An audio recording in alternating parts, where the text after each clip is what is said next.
These are the Carolina Hills in the southeastern United States. This is a land that has known the cry of the hawk and the wild animal in the forest, and has heard the conquering sound of the pioneer's axe, building a home and a future. Long since, the frontier moved westward, and in these wooded highlands, the settlers took root and thrust back the forest a little way to make fields for planting. The hunter became farmer and turned the soil to his own use. Generations followed one upon the other, and today the people of this region, like their forebears, are part woodsman, part farmer, part craftsman. Jack Hall is one of them.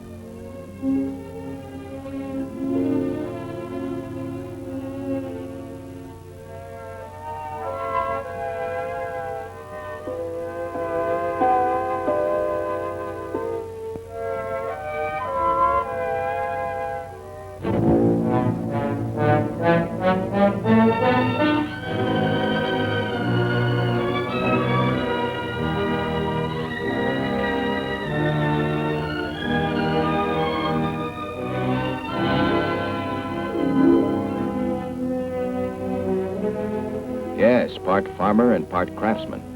For Jack Hall built this home for his family with his own hands, out of his own skill, with timber logged from these hills.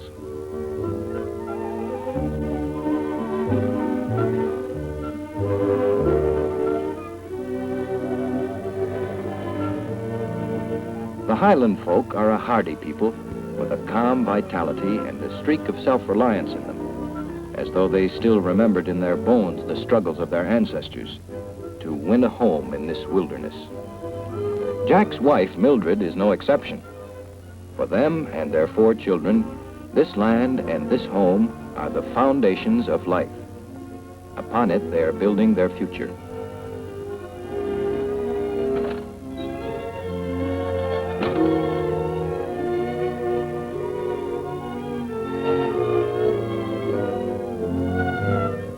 As evening approaches, each member of the family has his own job to do. Mildred and the girls together organize things for supper.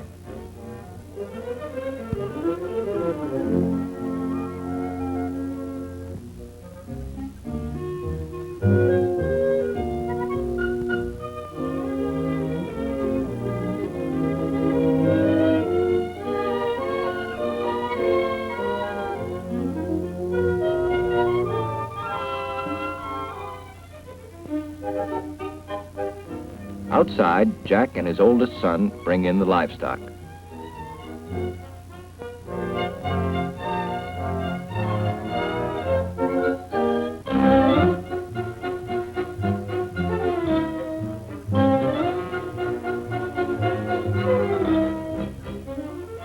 And all living things on the farm draw together at the close of another day.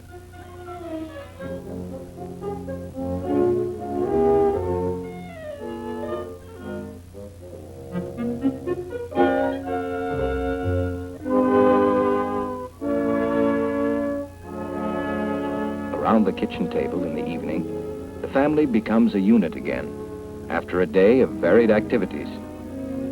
Supper time gives Jack and Mildred a chance to relax with the children.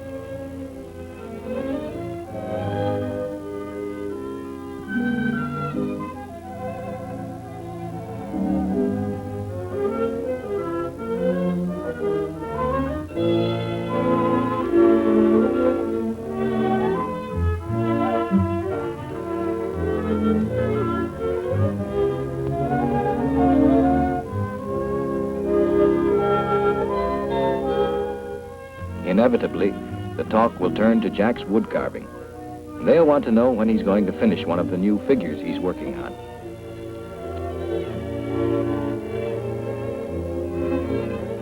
Jack had started wood carving at the handicraft school nearby. Gradually, with training, it had grown into an important avocation. And from the proceeds of his carving, he was able to add to his livestock and purchase better farm machinery. This work also became a means of self-expression. It became a part of his life. So in the evening, when the children were ready for bed, Jack would be starting his work.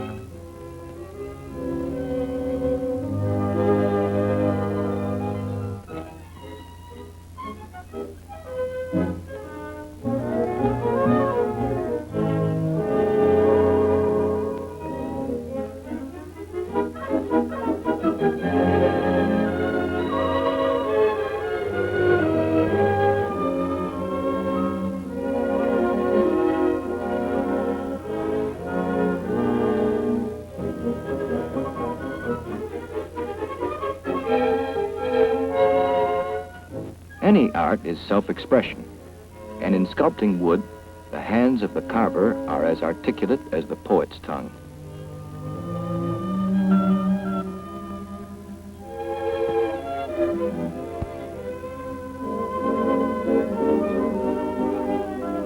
A sense of form, a sense of beauty, and a compelling urge to render them forth in some objective way. These are the characteristics of the artist and the artisan. But lately in Jack, a restlessness had arisen. Nothing he did seemed to satisfy him. This sense of imperfection made him feel he was not making full use of the talent he had developed.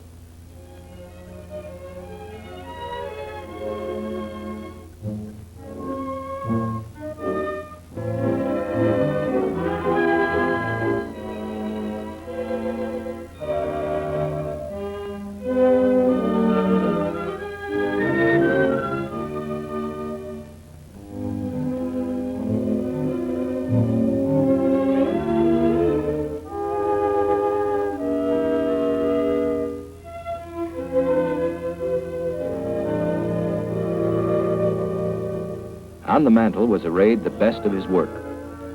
And yet, now, to his critical eye, they all seemed commonplace and uninspired. And suddenly it seemed to him that the time had come to start in a new direction.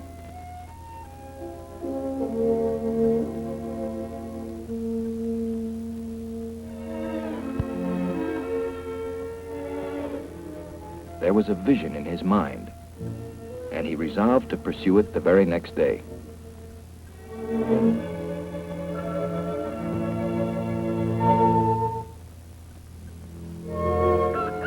Along the hills in the early morning hours, the air is cool and fresh and silent. The animals awaken first on the farm, but Jack, too, was up early for the milking. For Mildred, this is the time to set the house in order and get the family started on the day.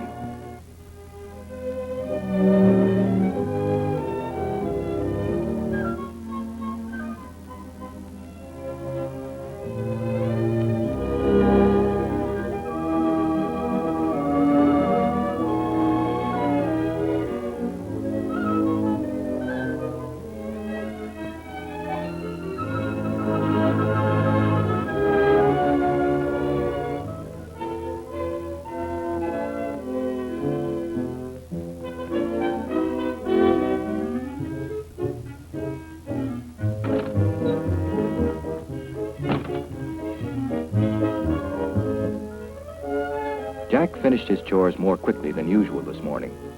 He had a special purpose, and Mildred guessed what it was.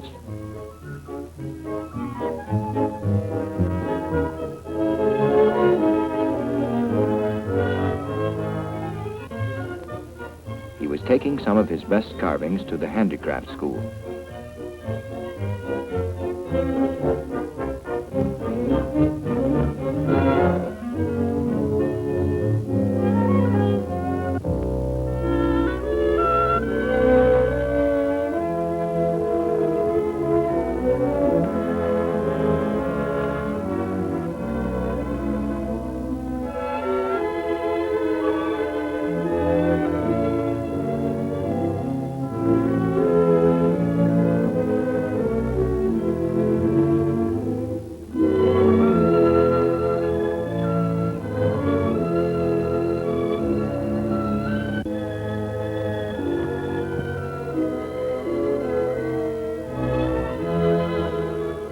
An outsider might think it strange to find here in these hills a school of the practical arts, and especially a school whose students are mostly adults, farmers, woodsmen, housewives. But people don't have to stop learning just because they grow up. In fact, sometimes it is only in later life that a person sees what he has missed before.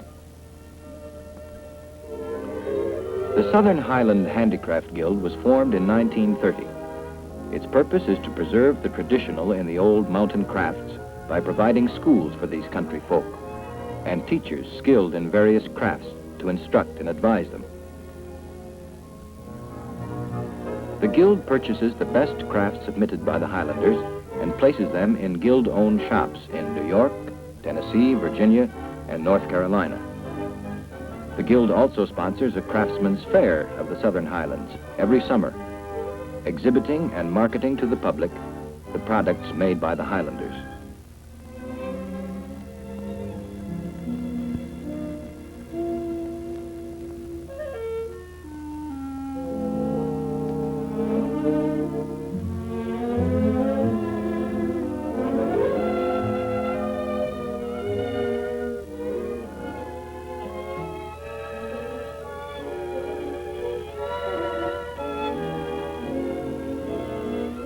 Howard Kester, the school director, made teaching his life's work. He knows many crafts, and ironworking is one of them. When a man finds that he can learn to do a thing, a thirst to do it awakens in him. And as he learns, a secret pride rises in him. For now he has another weapon against insecurity. Now he has enlarged his freedom.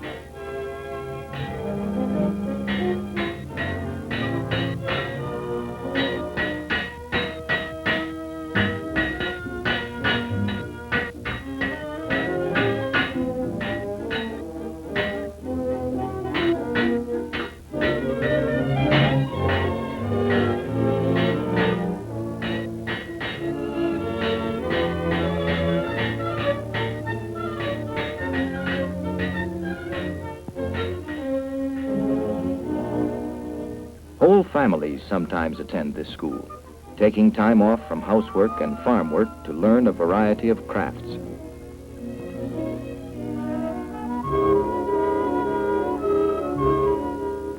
One of Jack's neighbors was one of the best woodcarvers the school ever had.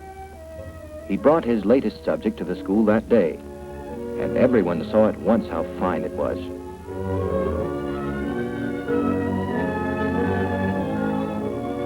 It is a custom of the school to put the best work upon the display shelf in the center of the hall, where all may admire it before it is sold. Perhaps Mr. Kester would put this figure in that place of honor.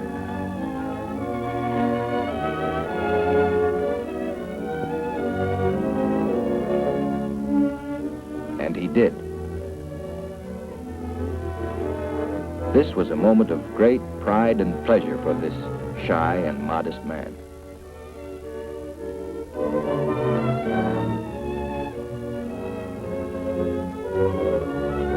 Jack shared that pleasure, too. He was proud of his good friend and neighbor, and only wished his own carvings could be as good.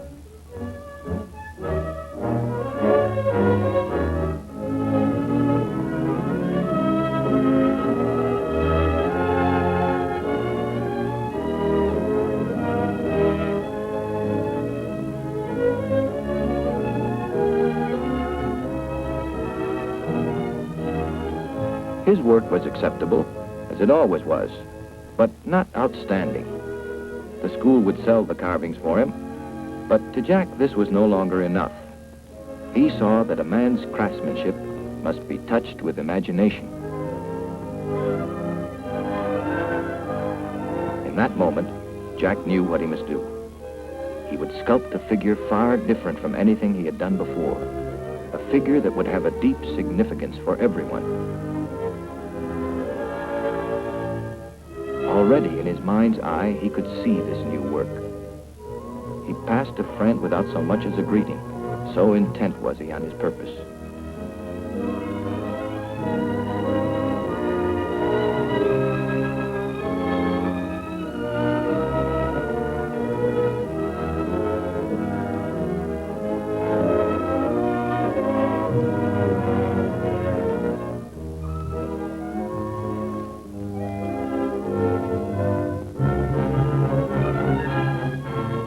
school's carpentry shop was where classes were held in practical woodworking and cabinet making. But Jack had other things on his mind. Here he was sure he could find the type of wood he needed.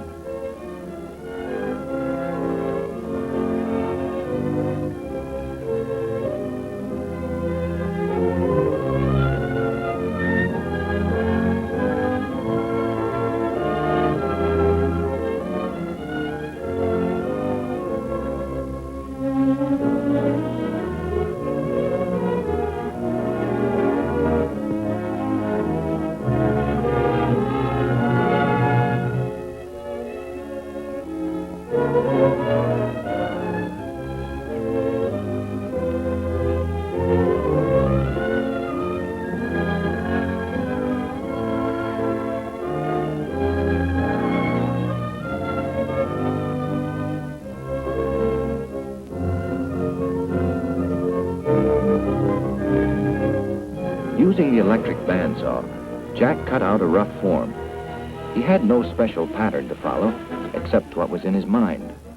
But he could already see in this block of wood a striking figure, a form, the fulfillment of a dream.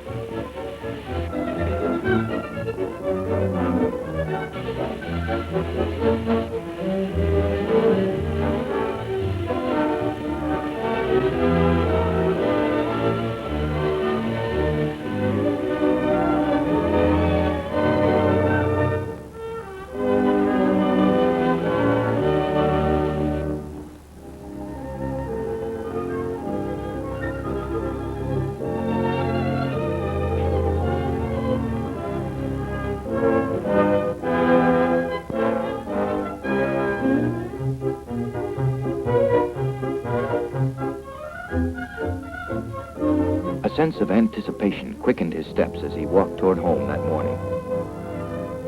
And then, as he passed his neighbor's house, he thought of the old man's carvings, and he wanted to talk to him.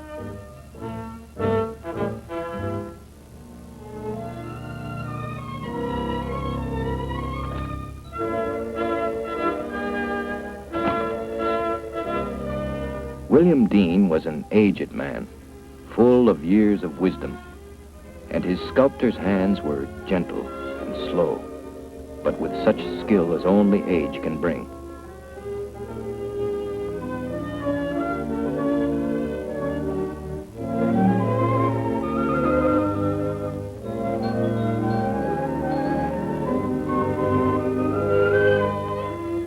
Jack had come to ask a question that burned in his mind. Had he ever felt a desire to create something far different from these? A work of individual art that would express what a man may think and feel?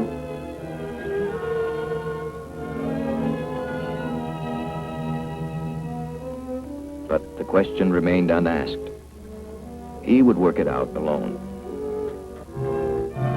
Next day, before the farm work began, Jack started the carving. It would be long and slow, as anything good must be, but it would be good. Of that he was more certain than ever.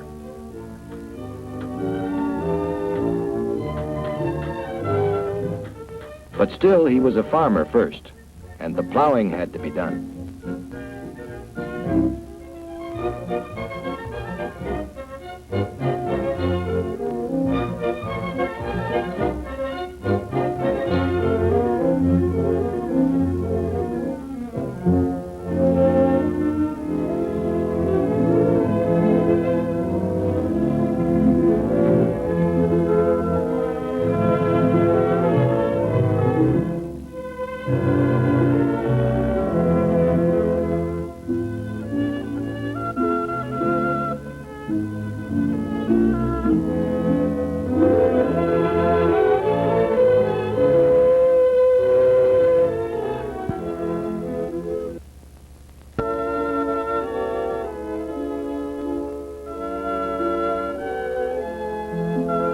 Like blackbirds following a new furrow, the boys would often follow their father, hurrying to keep up as long as their small legs would carry them.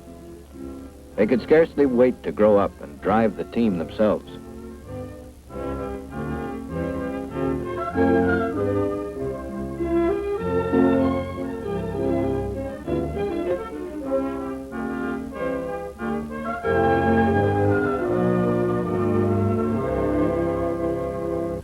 meantime, the boys could do some things, like running to get their father a drink of water from the old stone well.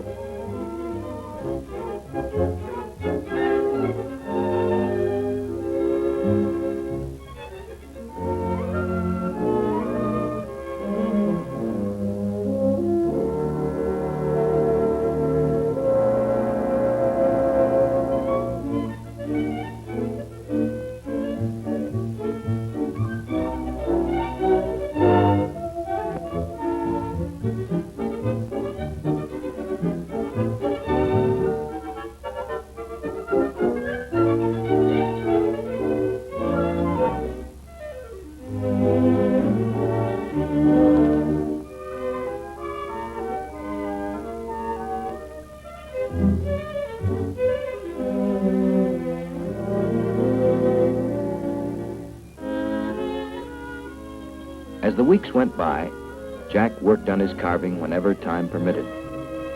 And out of that block of wood, there began to emerge a form. At this stage, it was still rough and imperfect, but the figure that was in his mind now began to exist in the grain of wood.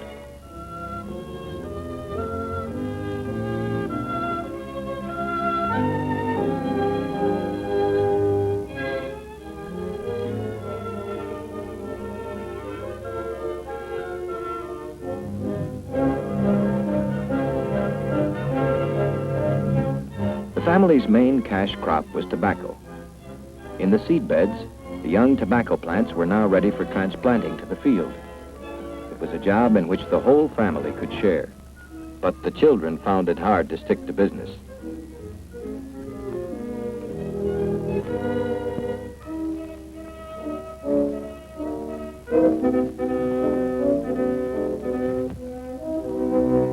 Since most of their livelihood depended on this crop, Jack and his wife did the actual planting of the tobacco seedlings. It needed gentle, expert hands. And more than that, it would need almost perfect weather and constant care to bring the crop to maturity.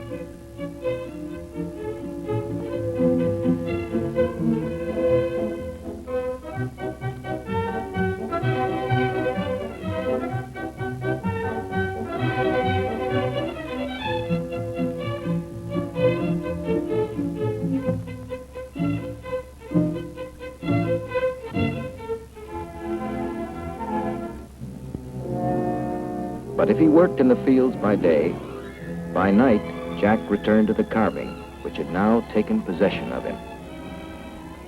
Slowly, the figure was coming forth from the wood, like an idea emerging from secret corners of the mind. Early summer, before the crops matured, was the time for making building repairs and fixing fences. For this work, timber was needed, and Jack became a woodsman again. His pioneer fathers in these forested highlands had lived with an axe in their hands, and their descendants still had need of this traditional skill.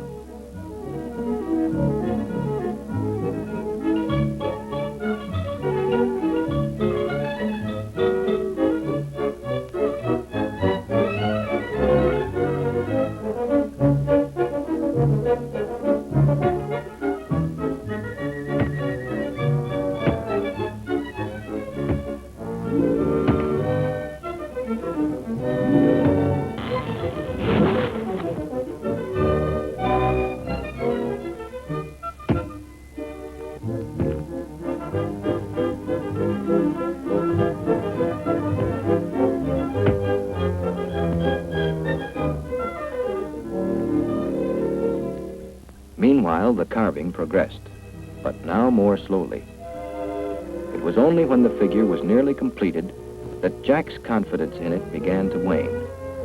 Now, for the first time, he wondered if its form and meaning were really clear. For Mildred, this work was too far removed from the graceful, traditional things he'd done before. She found it hard to understand.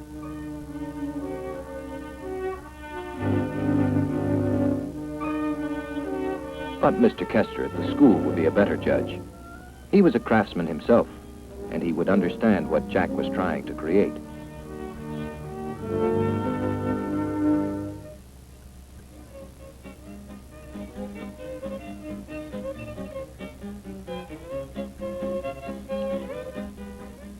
There was a dance at the school that night. It was a regular social event which Jack and his family often attended. But this time he had more important things on his mind.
Seeing the figure for the first time, Kester knew at once what Jack had tried to do.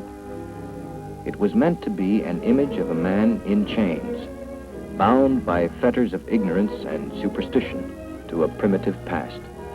Yet Kester also saw that Jack's ambition had gone beyond his ability, and the idea would not be realized.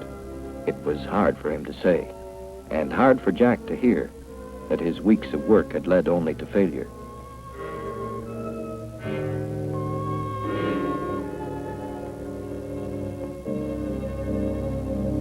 But he urged Jack to continue to develop his ability and told him a man learns more from his mistakes than his successes.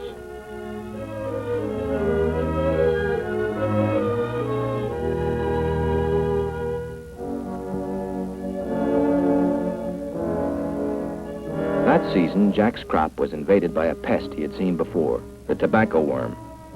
The hungry insects were eating into the crop hour by hour.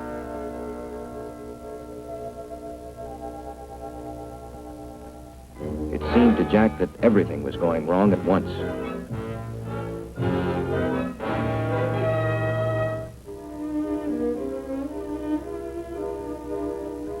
Fortunately, to fight this pest, Jack had something the pioneer farmers never dreamed of: chemical insecticides. Carefully, he mixed the poison dusts in proper ratio and loaded his weapons.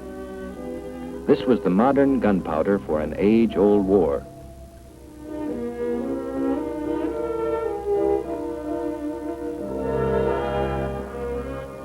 Then the whole family went into the field.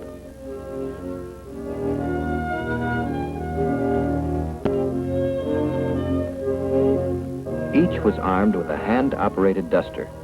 It was a long and tedious job, for every leaf and every plant had to be covered.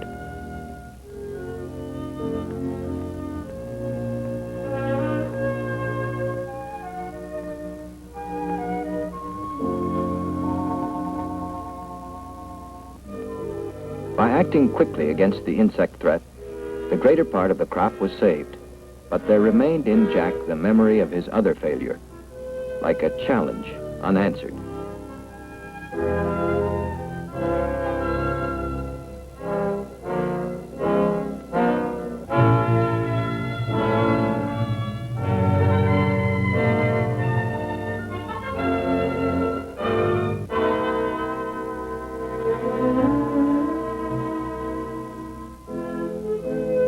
That very night, Jack started a new carving.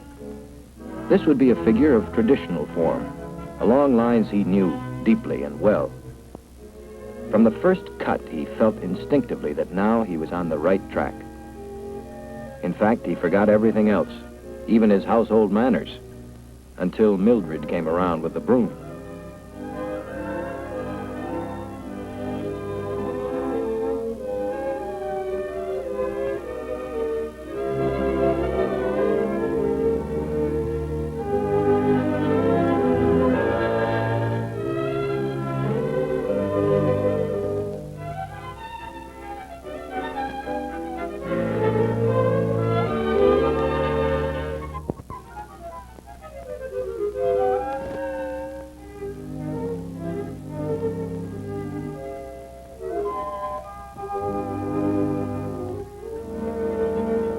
as summer came on and the crops ripened, each evening Jack worked intently on the carving. Again, the rough form took shape under his hands. The features emerged, and slowly but clearly, the sharp and delicate detail that marks good craftsmanship.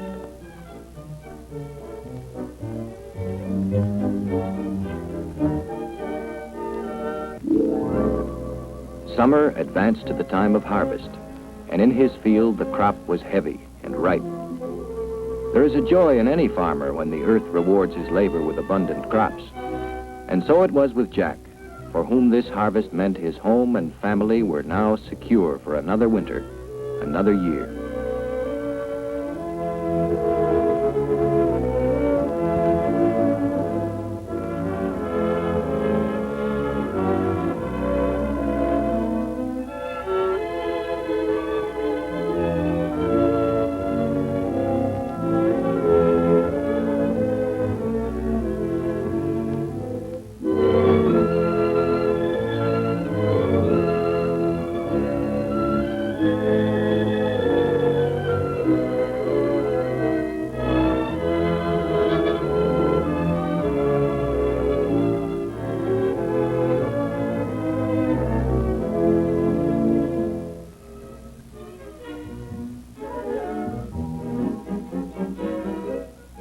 Now, with the harvest over, Jack returned again to his carving.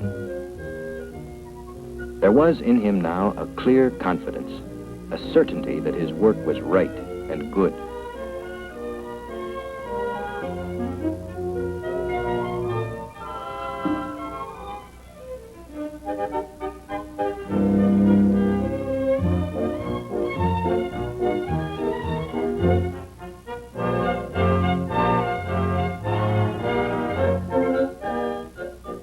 This was an image of St. Francis, lover of nature, and a kind and simple man whose spirit was always attuned to the hill, the forest, and the field.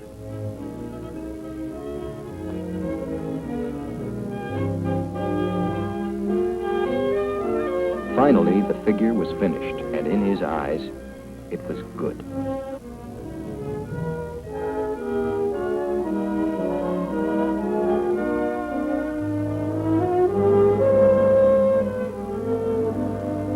At the school that evening, Jack showed the new figure for the first time. It was an important moment for him when Kester held it in his hands, turned it, examined it, and asked William Dean for his opinion. If Jack had doubts, they were soon dispelled, for he recognized at once this skilled craftsman's quiet approval. And Kester said this was one of the best wood carvings the school had ever seen, worthy of the place of honor.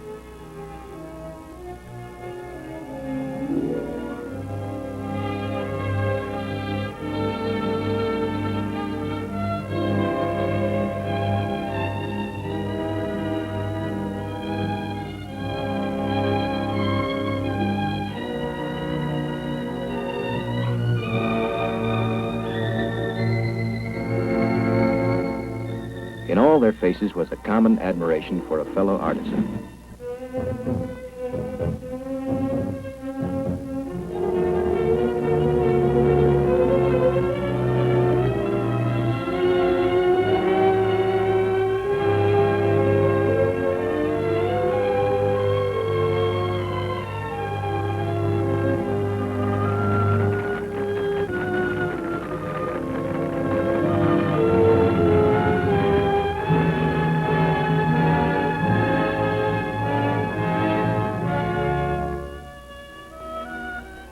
Jack was proud, as any man would be, for this, at last, was the fulfillment of his dream.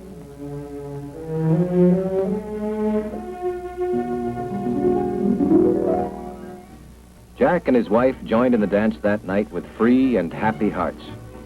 Out of his own skill, he had created a work of the highest craftsmanship. His talent had been realized, and his confidence and self-assurance restored.